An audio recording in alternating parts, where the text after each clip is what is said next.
We're joined now by David Hogg, who is the Parkland shooting survivor. He's also the co-founder of March for Our Lives. Thanks for joining me. Yeah, thanks for having me on. I'll start with a bit of a half apology. I'm sorry that the conditions are such that we're partly talking about this, not your other work and your other advocacy, which, of course, you've spoken out on and been on MSNBC about. And yet I think you'd agree, and I know you agreed to the interview, that it's newsworthy because it goes to the evidence that the Congress is considering today and taking this, what is a severe measure. Your thoughts tonight? Yeah, I think it's important that there's accountability here. I understand that there's criticism, for example, where Republicans say this is a slippery slope, that they would possibly do the same in the future when they have a majority. But I'll tell you what the real slippery slope is here, in my opinion, is a sitting congresswoman who has repeatedly violated federal law, mind you, by threatening to assassinate the Speaker of the House. It's not like there's no precedent for this. Elected officials there is a history of elected officials shooting and killing other elected officials throughout U.S. history. This is a very serious matter. This is not just like they had some opinion that we didn't agree with. This is about literally the safety of our democracy and the people that work within it. And I'm glad that there. This is unsafe to our democracy. This is unsafe to our democracy. Is it obvious that he's reading talking points when he's looking off to the side and then saying the keywords to look back at Ari? Ari Melber, am I saying the words right? Ari, am I saying the words right, Ari? David, let me start by laying down and bending over and just telling you how sorry I am to you. We're sorry. David, we're sorry to you because we're not here talking about you being a victim, but we would like your opinion if you could just read the things we sent you before. And again, thank you for agreeing to do the interview. Yeah, no problem. Well, in my opinion, communism's just better, and, to do that, you can't have guns, so we need to get rid of your guns. And, the congresswomen that have guns, that's super scary and dangerous for cereal. Tell me where that's wrong. Tell me where that didn't quite align exactly with how that interview started in the comments. Or share it with a friend and let them tell you. So, David Hogg, he is the survivor and the co-founder for the March for Our Lives, right? The survivor of the, I think it's the Parkland shooting, Stoneman Douglas. Okay. The high school shooting survivor who was not there, right? He got a text message while the shooting was happening. I think he was at home. He said he jumped on his bike and rode down to the school. And then later it was, well, no, that wasn't true. I was there. I'm a survivor now. Really? Well, yeah, I was one of the first people in front of a camera, and I was one of the only kids to give an articulate, in the moment feeling reaction. So they used it all over. And then when they found out, hey, this kid wasn't even there, they said, oh shit, we can't have a fake kid on the news with a fake event. So we have to just say, he's the new survivor. He's the new survivor. So that was years ago. No one questions it. Now he's on MSNBC on a weeknight giving his opinion on something that he has no impact on and nothing to do with. He's not in the GOP. He's not a Republican, and he's not a congressman. So why is he giving an opinion on the ideology of the majority of GOP members, the majority of the Republican Party? He says, and it's terrifying to him. So it's kind of funny. Give yourself a little chuckle at that. It's kind of funny. You're scaring David Hogg. Although I think a good strong gust of wind can scare David Hogg. So take it with a grain of salt. We have many grains of salt here at the Salty Army. They say, quote, conspiracy theorists and white supremacists are no longer the fringe, but they're becoming the majority of the Republican Party. Honestly, at this point, I would love to have the majority of the Republican Party be conspiracy theorists. The white supremacists can kick rocks, but the conspiracists, at this point, not conspiracists, that's the left, the conspiracy uncoverers. Because you're not a theorizer, you're not a theorist, you're not a theorist anymore.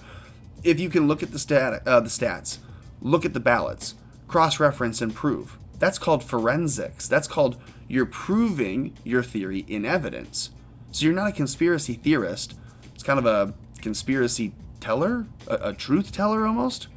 Hey, what's the definition of journalism? basically that, right? Uncovering things that were not previously known and then sharing them with the public so that they can be more informed. What do you call a conspiracy theorist? Well, that's just journalism that the state or the establishment doesn't agree with. And they made that clear in the 60s, thanks to the CIA. You know this. Let's keep it to the story. While criticizing Representative Marjorie Taylor Greene, a Republican from Georgia, David Hogg, the liar, said, quote, "We've seen the most remarkable and truly, honestly, a horrific change in the Republican Party over the past 30 years. He's like 20. This is how you know these are not his words. I would say it really started in the 90s, but you could even go back to the primary of Barry Goldwater and the new conservative movement way back in the 20th century. But as I study my history classes in college, it's scary. It's really scary because people used to think they're mostly a group of good people that truly want what's best for the country. Yeah, there's the fringe of people that may or may not be white supremacists, but that's a very small minority of people. Hang on. I know, I'm sorry, the effeminate David Hogg voice is annoying to hear because it's really annoying to do. But he says, yeah, there is a fringe of people that may or may not be white supremacists, but that's a very small minority of people. And that, he is saying, is the perception of most Americans. So he's even admitting most Americans agree that if white supremacists exist at all, it's such a small faction that it's completely fringe and nonsensical to bring up in a modern or a contemporary political conversation. No, they want to focus on that and make it be the thing that they tell you you're a part of. Oh, you don't know about it? Because you're in it. Really? He added, now we're seeing there's actual conspiracy theorists and white supremacists that are becoming the party. Hey, you just made a huge jump from most people agree that there are not really a giant group of white supremacists at all, right? I have said a bunch of different times, 2,500 people that are actually identified and on paper associated with the KKK today. At least 2,500. Another 1,500 people outside of that you can imagine carrying around the pitchforks and yelling, "We will not be replaced," or whatever the dumb shit was they were yelling. That is less than 5,000 people in the country that actually think along the lines of white supremacists and neo-Nazis. So when you see one, you see it everywhere because it's like, oh my God, they found one, and they magnify it. They zoom in real close, make sure you identify and know exactly what this looks like. But then people are primed to try to look for that. So they see a normal patriotic guy waving a flag and they, oh man, that's a symbol. Ooh, people that use symbols politically to advance their ideology, that's scary. They have no idea how ironic it is for David Hogg to be accusing other people of conspiracy theories and supremacy of any kind. He says, it's truly terrifying that people don't realize that that's not a small fringe. The fringe are those people that originally, believed that they were the majority. Really, it's now fringe of you on the GOP ticket, on the Republican Party. If you are conservative, you're a fringe member of the conservative group if you're not a white supremacist or a conspiracy theorist.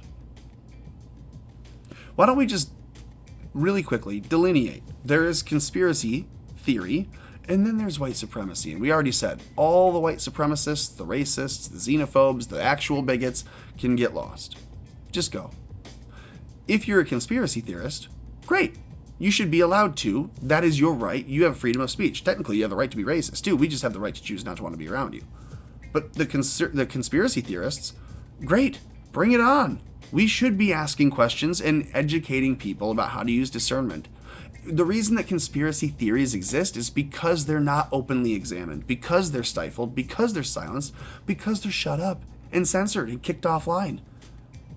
Do you think there's a reason for that? It's because they don't want to uncover it, and that tells you you're over the target. When you're catching flack, it means you're onto something.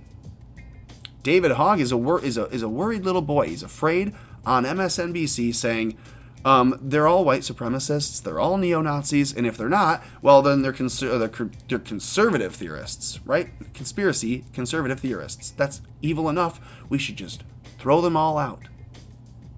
David Hogg, when he was putting his arm up and yelling about how we need to take all the guns away, people made the Hitler analogy then. Now he's going through his Che Guevara phase. He's growing his hair out. He's got what beard he can grow at 20, growing.